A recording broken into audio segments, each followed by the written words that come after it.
നായകനായ ചിത്രം പരാജയമായിരുന്നുവെന്നും ഷൂട്ടിനിടയിൽ മോഹൻലാലിന് ശ്വാസതടസ്സ സംബന്ധമായ ചില അസ്വസ്ഥതകൾ ഉണ്ടായിരുന്നുവെന്നും അതുകൊണ്ട് ശബ്ദത്തിന്റെ ചില ബുദ്ധിമുട്ടുകൾ അദ്ദേഹം നേരിട്ടിരുന്നുവെന്നും പറയുകയാണ് നാരായണൻ നഗലശ്ശേരി.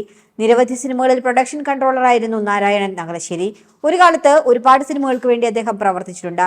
ഇരട്ടക്കുട്ടികളുടെ അച്ഛൻ, തൂവൽ കൊട്ടാരം, കർമ്മ, പിടക്കോഴി കൂവുന്ന നൂറ്റാണ്ട്, ഗോളാന്തര വാർത്തകൾ തുടങ്ങിയ ചിത്രങ്ങളിലെല്ലാം പ്രൊഡക്ഷനിൽ നാരായണൻ നഗലശ്ശേരി പ്രവർത്തിച്ചിരുന്നു.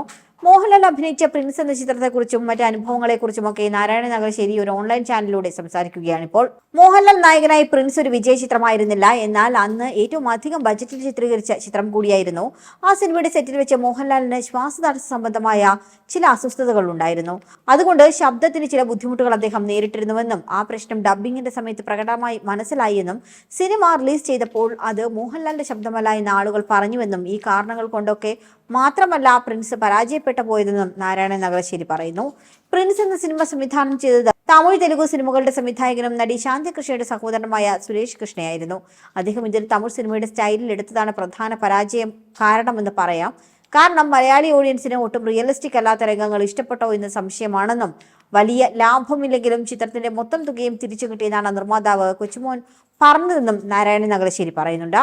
പല സ്ഥലത്തായിട്ടായിരുന്നു ചിത്രത്തിന്റെ ഷൂട്ടിംഗ് ഉണ്ടായിരുന്നത്. ഭൂരിഭാഗവും ചെന്നൈയിലായിരുന്നു ഷൂട്ട് ചെയ്തതെന്നും ഷൊർണൂരിലും മൗറീഷ്യസിലും വെച്ചായിരുന്നു ചിത്രത്തിലെ ചില പാട്ടുകൾ ചിത്രീകരിച്ചതെന്നും അതെല്ലാം സിനിമയ്ക്ക് ഗുണം ചെയ്യുമെന്നായിരുന്നു കരുതിയിരുന്നത്.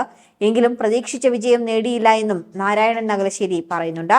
സിനിമയിൽ വലിയ താരങ്ങളെക്കാൾ കൂടുതൽ ചെറിയ താരങ്ങളെ കൺട്രോൾ ചെയ്യാനാണ് ബുദ്ധിമുട്ടെന്നും അവർക്ക് ഒരേ സമയത്ത് തന്നെ നിരവധി സിനിമകൾ ചെയ്യാനുണ്ടാകും. അതുകൊണ്ട് തന്നെ ഇത്തരം താരങ്ങളെ ഒന്നിച്ചു കൊണ്ടുവരാൻ പ്രയാസമാണെന്നും നാരായണൻ പറയുന്നുണ്ട്. നിരവധി താരങ്ങൾ ഇത്തരത്തിൽ ഡിലേ ചെയ്യാറുണ്ട്. മുൻനിര താരങ്ങളിൽ പലപ്പോഴും ബുദ്ധിമുട്ടിയത് ജഗദീഷ് ശ്രീകുമാറിന്റെ കാര്യത്തിലാണ്. കാരണം അദ്ദേഹത്തിന് ഒരേ സമയം 9 സിനിമകളൊക്കെ ചെയ്യാനുണ്ടാകുമെന്നും ഇതെല്ലാം നാരായണൻ മാനേജ് ചെയ്തിട്ടുണ്ടെന്നുമാണ് പറയുന്നത്. ഇങ്ങനെ സാഹചര്യങ്ങൾ വന്നാൽ പോലും അതൊരു വലിയ പ്രശ്നമല്ല എന്ന് പറയുന്നത് സത്യൻ അന്തിക്കാട് മാത്രമാണെന്നും അദ്ദേഹത്തിന്റെ സ്വഭാവം അങ്ങനെയാണെന്നും ചില ആർട്ടിസ്റ്റുകൾ സമയത്തെത്തിയില്ല എങ്കിൽ കാത്തിരിക്കാമെന്ന് മാത്രമാണ് സത്യൻ അന്തിക്കാട് പറയുന്നതെന്നും നാരായണൻ നഗലശ്ശേരി ഓർക്കുന്നുണ്ട്. പിന്നെ സത്യൻ അന്തിക്കാടിന്റെ സിനിമകൾ ഒരു ആർട്ടിസ്റ്റ് മനഃപൂർവ്വം ഒഴിവാക്കില്ല എന്നും സത്യൻ അന്തിക്കാടിന്റെ സിനിമയിൽ അഭിനയിക്കുന്നത് തന്നെ എല്ലാവരുടെയും സ്വപ്നമാണെന്നും അതുകൊണ്ട് ഷൂട്ടിംഗ് നിന്നു പോകുന്ന തരത്തിലൊരു സംഭവം ഉണ്ടായിട്ടില്ല എന്നും അദ്ദേഹം വ്യക്തമാക്കുന്നു. 19 ദിവസം കൊണ്ട് ഷൂട്ട് ചെയ്ത് തീർക്കുകയും ചിത്രീകരണം തുടങ്ങി 44ാമത്തെ ദിവസം റിലീസ് ചെയ്യുകയും ചെയ്ത ചിത്രമാണ് സന്മനസ്സുള്ളവർക്ക് സമാധാനമെന്നും നാരായണൻ നഗലശ്ശേരി വ്യക്തമാക്കി. 1986-ൽ സത്യൻ അന്തിക്കാടിന്റെ സംവിധാനത്തിൽ പിറന്ന വിസ്മയ ചിത്രമായിരുന്നു സന്മനസ്സുള്ളവർക്ക് സമാധാനം.